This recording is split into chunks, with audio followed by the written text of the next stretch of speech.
Bom, então nós temos agora, vamos dar início agora à nossa aula número 7. Continuaremos estudando a mercadoria, só que agora nós vamos sofisticar ligeiramente o nosso estudo, porque vamos fazer um parêntese para introduzir algumas questões da filosofia, que são importantes para que a gente compreenda os fenômenos econômicos. É por isso que está aqui, nós já vimos que a palavra contradição, a contradição é uma das leis da dialética. Então, como nós já vimos, a mercadoria é produto do trabalho humano. Sendo produto do trabalho humano, ela é produto do trabalho concreto, conhecemos já esse conceito, que é responsável pela criação do valor de uso das mercadorias, e do trabalho abstrato, que é responsável pela criação do valor das mercadorias.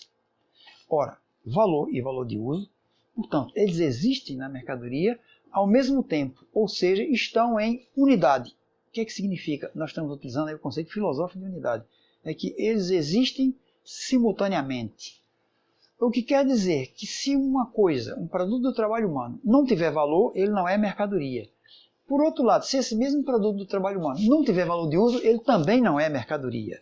Para que o produto do trabalho humano seja mercadoria, deve ter simultaneamente valor e valor de uso, o que quer dizer, o que significa que na mercadoria, valor e valor de uso estão em unidade. Muito bem. Mas se o possuidor ou o produtor da mercadoria consumir a mercadoria que ele mesmo produziu, o que é que vai acontecer? Simplesmente, ela não é mercadoria, ela deixa de ser mercadoria. Porque a mercadoria, ela está destinada ao consumo. E é por essa razão que valor e valor de uso nela estão em unidade, mas não podem existir simultaneamente para o seu produtor. Ou seja, para o produtor, ela é um não valor de uso. Ela tem de negar uma das suas propriedades. E no caso, a propriedade que ela nega é a propriedade de ter valor de uso. Ela é um não valor de uso para que a detém, o que o obriga, fará com que este produtor seja obrigado a ir ao mercado. Essa é a condição para aquele produto do trabalho humano ser mercadoria. Logo, toda mercadoria tem valor e valor de uso, porque valor e valor de uso são uma unidade nelas, mas a mercadoria não pode ser simultaneamente valor e valor de uso para quem a possui.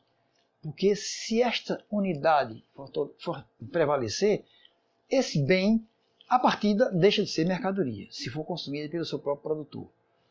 Então, ao mesmo tempo que ela é a unidade entre valor e valor de uso, ela tem de negar para o seu produtor uma das suas qualidades, que é a qualidade de ter valor de uso. Logo, valor. O que é que nós dizemos em filosofia? Que valor e valor de uso formam uma unidade de dois elementos, valor e valor de uso, que devem estar em oposição, devem se excluir. Valor e valor de uso na mercadoria estão em unidade, mas simultaneamente estão em oposição. Como é que nós vamos demonstrar isso? Então nós acabamos de afirmar que valor e valor de uso formam uma unidade de contrários no corpo da mercadoria. E a unidade de contrários se caracteriza precisamente por isto.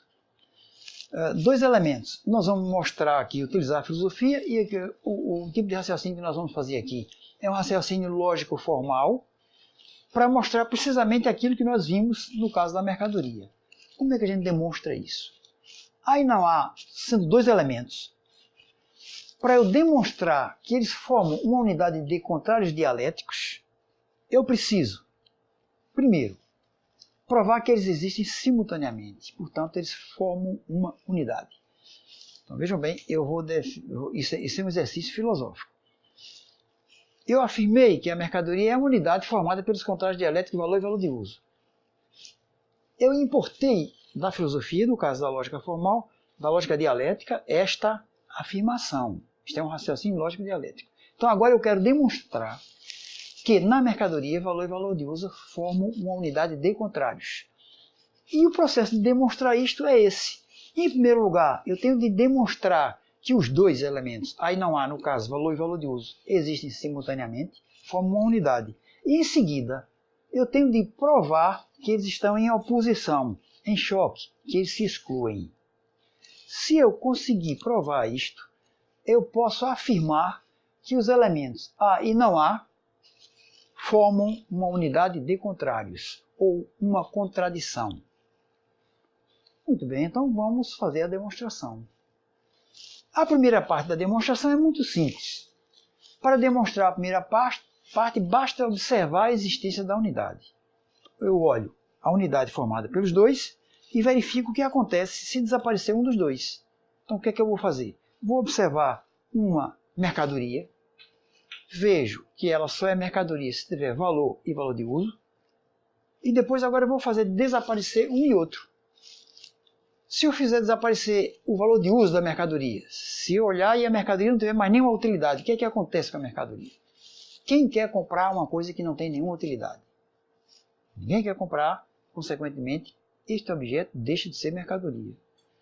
E agora eu vou excluir o outro aspecto. E se a mercadoria não tiver valor nenhum? Quem quer comprar uma mercadoria que não tem valor nenhum? Também ninguém quer comprar. Portanto, você só quer uma mercadoria, só aceita uma mercadoria se ela tiver utilidade e se ela tiver valor.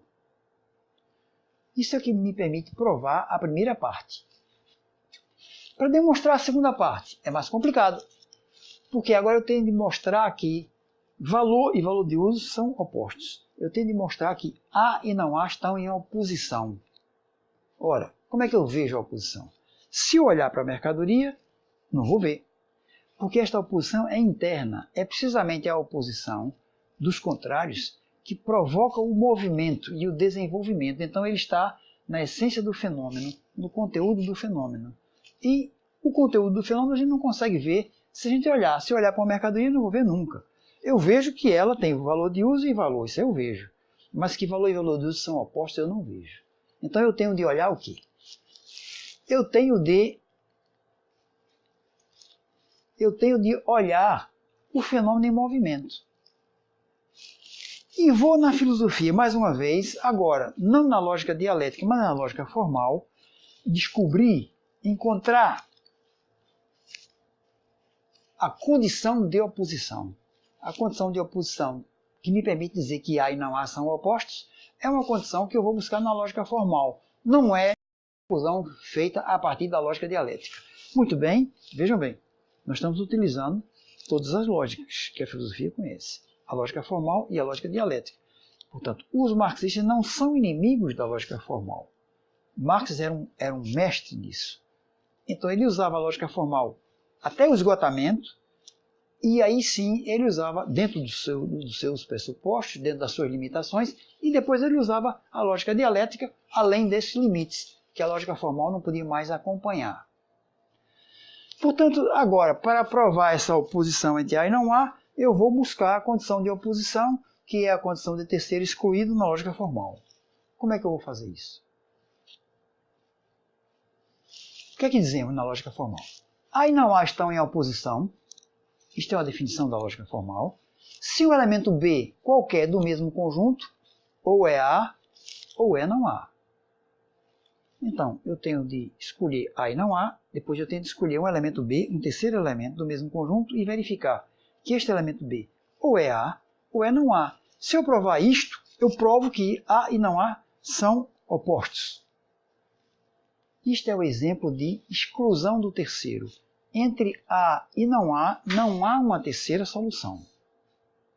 Ou seja, ou qualquer coisa é A, ou qualquer coisa é não A. Não existe uma terceira hipótese. Se eu considerar enquadrar o que eu quero analisar nesta lógica, eu posso afirmar que A e não A estão em oposição, são opostos. Como eu estou afirmando, se eles são opostos, um elemento B do mesmo conjunto, ou é A ou é não A. Então, o meu esforço vai ser de enquadrar o raciocínio que nós estamos fazendo sobre o valor e sobre o valor de uso, precisamente neste esquema. Como é que eu posso ver isso agora em relação à mercadoria? A mercadoria é valor e valor de uso, mas no momento em que ela é produzida, o produtor cria nela, através do seu trabalho concreto e do seu trabalho abstrato, coloca nela a utilidade, valor de uso, e coloca nela também o valor. Só que, terminada a produção, imediatamente a mercadoria nega para o seu produtor a condição de valor de uso. A mercadoria para o seu produtor é um não valor de uso. Se ela não fosse um não valor de uso, ela seria consumida pelo seu produtor e, portanto, ele não iria ao mercado. Portanto, a negação desta qualidade de valor de uso para o produtor é a condição sine qua non para que um produto de trabalho humano qualquer vire mercadoria. Se ela não for um não valor de uso para o produtor, ele fica com ela, ele vai consumir, não vai ao mercado, portanto ele deixará de ser um produtor de mercadorias, passará a ser um produtor de produtos para autoconsumo.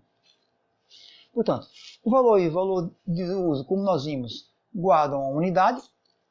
O trabalho concreto cria o valor, o trabalho abstrato cria o valor de uso, o trabalho abstrato cria o valor. Então, o trabalho é simultaneamente concreto e abstrato. Este é o duplo caráter do trabalho. E é este trabalho, esse duplo caráter, que cria simultaneamente o valor e o valor de uso. Mas a oposição entre valor e valor de uso vai manifestar-se no final da produção. E manifesta-se exatamente no que eu acabei de falar. Ou seja, a mercadoria só será levada ao mercado por ser um não valor de uso para o seu produtor. É isto que dará ao produto do trabalho humano a condição de mercadoria. Esta contradição, esta oposição entre valor e valor de uso, é ela o motor, a força que move o produtor da sua estação de produção, da sua oficina para o mercado. Porque ele tem na mão um produto, uma coisa que para ele não vale absolutamente nada. E só tem valor. Mas esse valor, nós vamos ver que está na cabeça do produtor. Ele não pode materializar-se em nada, já que o produtor só pode consumir um produto se tiver valor de uso. Ninguém vai consumir uma coisa que não tem utilidade. Nós estamos diante de um indivíduo que trabalhou, gastou energia, gastou horas de trabalho para fazer um produto e tem nas mãos um produto que para ele não tem nenhuma utilidade. Ele tem ali um pacote de valor morto, preso, que não pode ser consumido. É por isso que a gente diz, pode afirmar, que nestas circunstâncias o valor é apenas ideal. Ele não pode materializar-se num corpo e, portanto, ele não pode ser consumido pela sociedade. Se ele se mantiver neste corpo, que é uma não utilidade, ele vai morrer. Ele desaparece.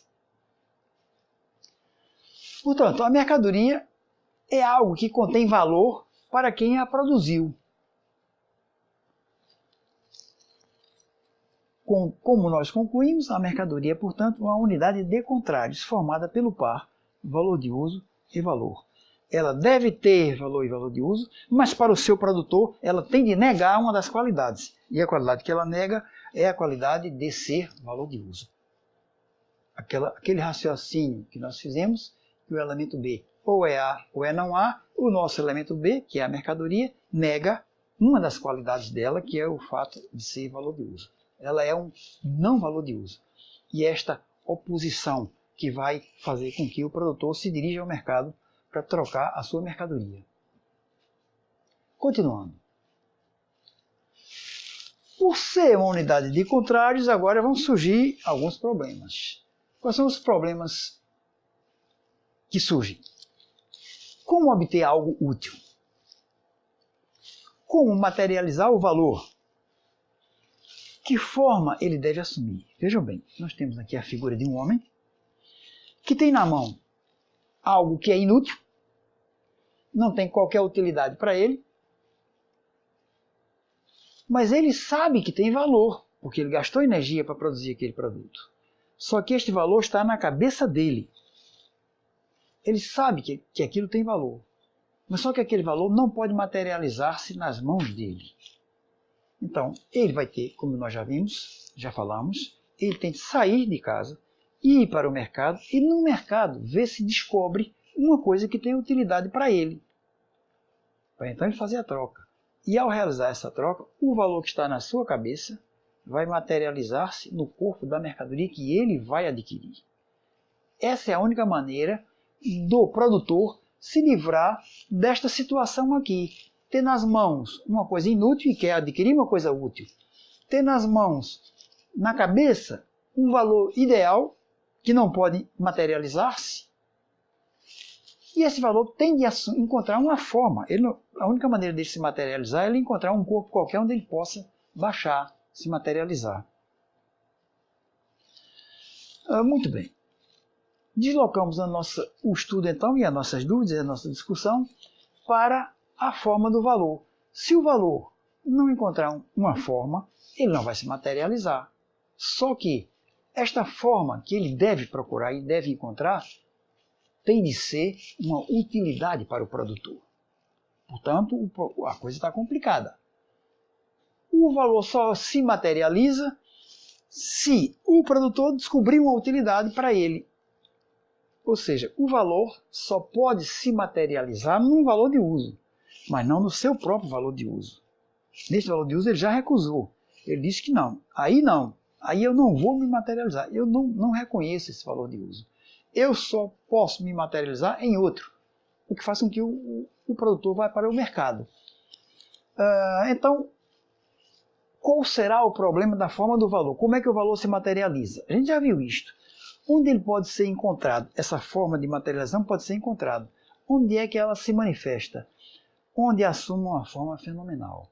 Nós dizemos, no momento em que o valor se materializa, ele se transforma num fenômeno. Porque se o valor ficar nas mãos do seu produtor, ele é absolutamente inútil. Ele é trabalho inutilmente gasto.